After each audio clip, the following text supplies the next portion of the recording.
I'm Fred Minnick, and in today's hot take, I'm going to talk about something I wish I didn't have to. Bourbon scams. Oh, giddy up.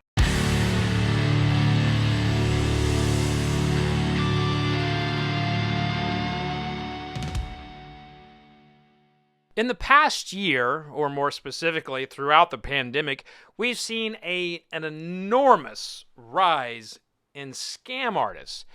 Now, these scam artists are like a whack-a-mole. Like they pop up, someone knocks them down, and they just keep coming up. They're hitting people up in my Instagram, in Breaking Bourbon's Instagram, and Bourbon Pursuit's Instagram. Everybody who has any kind of notoriety, someone will come into an Instagram and comment, said, "Hey, DM me, I got that bottle. Hey, hit me up, I got that bottle." It's almost like a drug dealer on the corner saying, like, "Hey, you want something? Know what I'm saying?" You know, it's kind of like you don't know who this person is, but you really want that bottle, so maybe you DM them and send them some PayPal. Bad move if that's you. But they're also creating fake Facebook profiles. They're taking pictures from notable Instagram accounts or notable bourbon personalities. Even I have a couple of them that are out there. Someone will use a picture of me and create a profile and say like, "Hey, we're selling bourbon." But if you look closely at their profile, they'll have all these photos of bourbon that would have been published previously somewhere else. And even if you don't know that, and you just take a closer look at their profile, they say that they studied at the Colorado Rams, or they studied at the Oklahoma State Cowboys. Now, I'm no big city scholar, but I do know for a fact that when someone has graduated from a university, they don't use the mascot in saying they went to Oklahoma State University. They just say, they graduated from Oklahoma State University. And when they're talking sports, they may bring up the mascot. Go Pokes. But if you take a closer look at them, you kind of can see that not only are they scam artists, but I would even question whether or not their address of where they say they're from is accurate. We're starting to see bourbon kind of get into that same level of scams as everything else in the world. So whether it's an IRS scam or a Twitter hack, or whatever. They are all a part of this kind of like global kind of scam network. Bourbon's caught up in that now. And just more importantly, if you're buying from somebody on social media, at least make sure you know the person.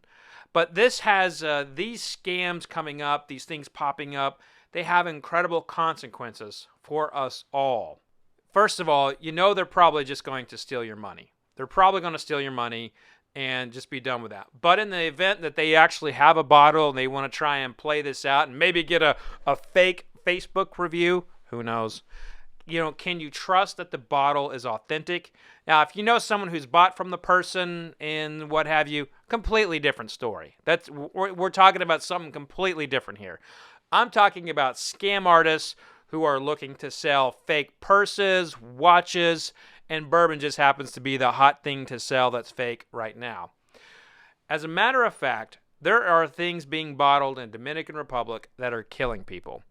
There are things that are being bottled in Eastern Europe that are killing people. Sometimes it's homemade liquor. Sometimes it's not even, it'll be like chlorine or turpentine, things like that have no business going into the human body. But they will put them in a bottle, whether it's a mini bottle or a normal size bottle, and people will drink it. And they have a trust from a person that they bought it from that it's legit, that it's real. And this has happened all over the world. People die all the time from bad alcohol. It very rarely happens here in the United States because, as they will tell you, the three-tier system helps protect against that. So, as the three-tier system, which is basically this is how the three-tier system works. You have the supplier, which is the distiller. You have the distributor, which is kind of the middleman, the distributor. And then so the supplier sells to the distributor who sells to the retailer or the bar or restaurant or grocery store, et cetera, et cetera, et cetera. That has been slowly deteriorating with the rise of internet sales. Now, when in any time that the three-tier system has been in question, the distributor arm, the Wholesale World, which is a multi-billion-dollar industry, they have always argued that they are the best defense against things like fake alcohol and the best against selling against underage drinking. So while the scams that are going on may look like they are funny, and in the bourbon community, we can all make fun of it, saying like, this guy on Twitter is obviously not selling a real Weller, or this guy over here on Facebook is obviously using a photo that someone on Instagram had already published. I mean, while in the bourbon community, we can look at that and laugh, and we can look at that and say, of course we're not going to buy from that guy. And we educate each other very quickly when there is a scam in our industry. The other side of that is, in the three-tier system, when people go to push back on it to kind of change the laws a little bit to allow the distiller to sell and ship directly to consumers, the distributors will be very quick to point at, like, look at all this fraudulent activity that's going on over here. What happens when, and this will happen, what happens when somebody creates a fake website that mimics a major distillery, and a bunch of people buy it, and they die from the alcohol that's sold there? Sounds ridiculous, but that's the far extremes that people have to take when they are making an argument to kind of keep things the same. And I will say that has some teeth to it, because there are fake websites in addition to all the social media things that are going on. There are fake websites that are selling alcohol, and people get caught up in it because they want Blanton so badly, or they want Pappy Van Winkle so badly that they will buy it from a fake website. And I don't actually know if they're admitting to it in public that they're buying from these sites, but these sites keep popping up left and right. And it doesn't do any good for me to even tell you what the site is, because the minute I tell you, they will just take it down and pop it back up under like bobsliquor69.com or Kentucky74 bourbongalore.com, whatever. I mean, they're just going to make shit up. That's what they do. It's what scam artists do. And most likely, they're not even in the bourbon community.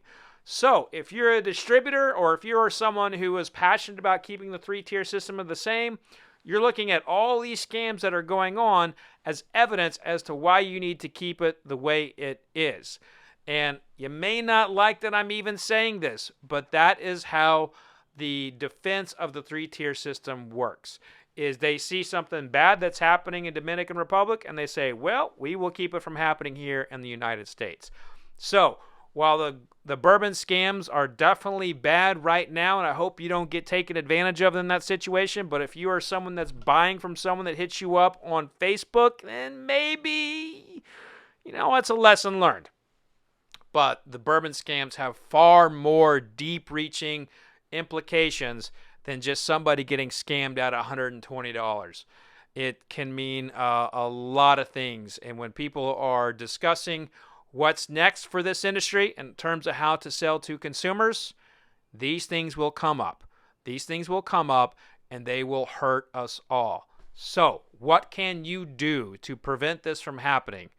The best thing I can tell you to do is not to buy from these people, to alert others in the community when there is a scammer in the midst, whether on Instagram, Facebook, or wherever, a website, whatever. If there's a scammer, let people know. Call those people out if they're scammers, and you can call them out publicly. Report them to the respective social media outlet. And if there is someone with a trademark being violated, tell the respective holder of the trademark. And I'm just saying that's the only thing that we can really do. And it's going to be a game of whack-a-mole.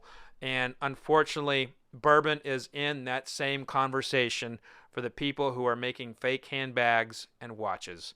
And it may be like that for a long time. But this is a community that protects one another. So think about that, and think about the implications of what's happening out there on social media as you are commenting.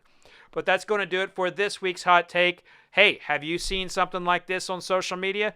Tell me the story that you have and share it in the comments. I'd love to know how you reacted when someone hits you up. Or like, hey, you need some Blantons? I got some Blantons for you.